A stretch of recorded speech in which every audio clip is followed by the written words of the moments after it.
TV Live. I'm Carrie Farnack. I'm joined now by Sarah Byrn Rickman. Sarah, thanks so much for being with us. Carrie, thank you so much for having me. I'm delighted to be here. Oh, we're excited. I understand you've written 9 books about WASP pilots. Yes, I have. So we want to talk about an award you've been given. We want to talk about your newest books, and we want to talk about the future. Let's start with the books. Okay. Tell us about the 2 women. These are about really pioneering women from World War II, yes, right? they are. Tell us about these 2. This is the pioneer woman from World War II, Nancy Love.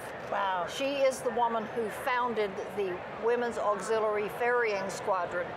They were the first 28 pilots to fly for the U.S. Army Air Forces in World War II. Incredible. And she, as I say, recruited 27 others, including Barbara Erickson, BJ, who became one of her, she became one of her, the commanders of one of her WASP squadrons out in Long Beach, California. And the 3rd book is in progress, and it is about her other, I call them lieutenants, they weren't militarized, her other lieutenant, Betty Gillies, who was in command in Wilmington, Delaware. Wow. Those were 2 of the 4 bases where these women served. And I understand that these are written for young women, which is why you've received the Combs Gates Award, right? Yes. So talk to me a little bit about how important that is for young women to read these. Young women, young men. The youngsters are they are the future of aviation. Yes. And when I first started to apply for the award, I had already written the B.J. Erickson book, and then I finished the Nancy Love book.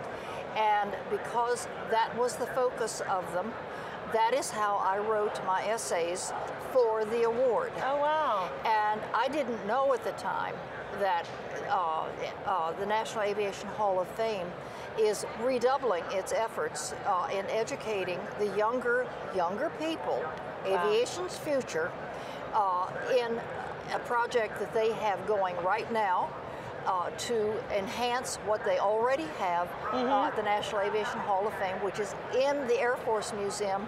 Right. The National Museum of the United States Air Force, to be correct, in Dayton, Ohio, which is a wonderful, wonderful place. Well, and there was quite a crowd today when you were here signing these books. I was thrilled. We have video of it even. I mean, I was here when that was going on. It was packed. Yes, right? it What was that experience like for you? It was incredible. Yeah. Because the people, I couldn't talk to a large group at one time because they couldn't hear me. Right. But I would get like 5 or 6 in front of me, and I would say, do you want to hear more of the story? Yes.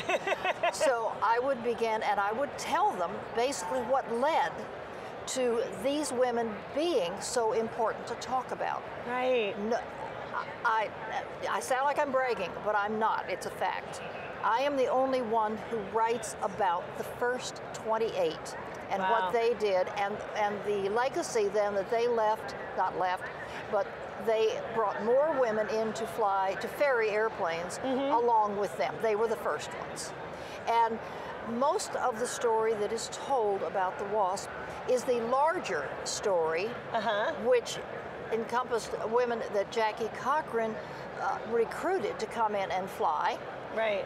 This is the story of the first 28 who came in before Jackie Cochran. Wow. And then they merged with the other women and became the WASP, of whom there were 1,100. So we go from 28 to actually 1,102. And your passion is contagious. I love it. Why? Where did the interest come from? At 13, I read about Amelia Earhart. Oh, wow. First, I was in 9th grade, and in an English class, and the book that we were given was Biographies of Great Americans. One woman. Wow. Yeah. So tricky. Yes. Not even Eleanor Roosevelt. Amelia Earhart was the only one. Amelia Earhart was the only one. Wow. I fell in love with her story. It's cool. Actually, I guess my feminist roots were coming out then. I didn't know it. But I made the comment to my class. If I remember correctly, there were more guys in the class than there were girls for some reason. And I said something about, why is she the only woman? Right. Well, the professor, high school, the teacher did not know the answer. And the guys were kind of like, whoa, whoa, whoa, you know, we got. But anyway, that made an impression on me. It's amazing. But more so, Amelia's story is what just got me. And I know what happened to her. I mean, by then that had all happened. We knew that. Right. But a little bit later in life, I had the privilege of working for a fledgling museum called the International Women's Air and Space Museum in Centerville, Ohio, suburb of Dayton, where the National Aviation Hall of Fame and the Air Force Academy, excuse me, Air Force Museum are located. And they asked me to do some work for them. And so I went to work. I was the editor of the local newspaper, so they came to me to write a story about them when they formed. Oh, gotcha. So you stayed connected. I stayed through all that connected, time. and then when I decided to leave the newspaper, they caught on to me and said, "Would you work for us? You know, it's just a contracting job." Interesting. It wasn't. I think it was 10 hours a month, but I was getting into more writing. And they wanted me to kind of promote the book, promote the museum there in Centerville and in Dayton. I said, well, I'm a journalist. I'm not a promotion person, but I'll try. I can figure it out, and I'm passionate about this. Right, exactly. and I like to write. Right. I met my first WASP. Oh, no kidding. And her story, and she's one of the later gals, her story blew me away. Interesting. And so much so that I wanted to write her biography. We couldn't really get it done. I was still working at other stuff, and we talked about it. Finally, I wrote my very first Women in Aviation book, a novel, using her story as the line for the story. Oh, gotcha. And the book, it was not published until after I got into writing, writing the whole WASP books, but it was called Flight from Fear. And so interesting. That was there. It was the first one I wrote.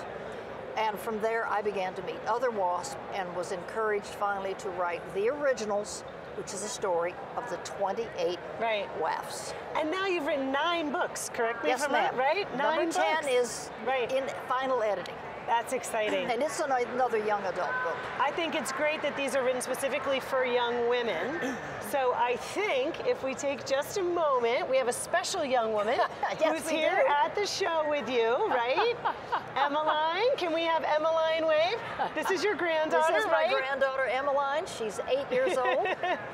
And the apple of my eye, and she was delighted to be able to come with us here. That's fantastic, and I understand she's waiting for her first flight, right? She is. She just turned 8, and the EAA Young Eagles, or the 99s, which I'm a member of, the Women Pilots, we now also will give flights to, first flights to young people. So I've actually talked to one of my fellow chapter members at Pikes Peak, and I think she's going to give Emmy her first flight. We just got to put it together. So I think she might be the next pilot, right? The future of aviation, let's say. The future of aviation. Fantastic. Sarah, thank you so much for being with us. Hey, Carrie, I'm delighted. It's been a pleasure. Great fun. Good, really, just loved it. It's been a pleasure. Thank you. So this is Carrie Farinack signing off for now. This is NBAA TV Live. You can hear some of the excitement here in the hall as things start to come to a close. Stay with us, and we'll be back in a little while right here on NBAA TV Live.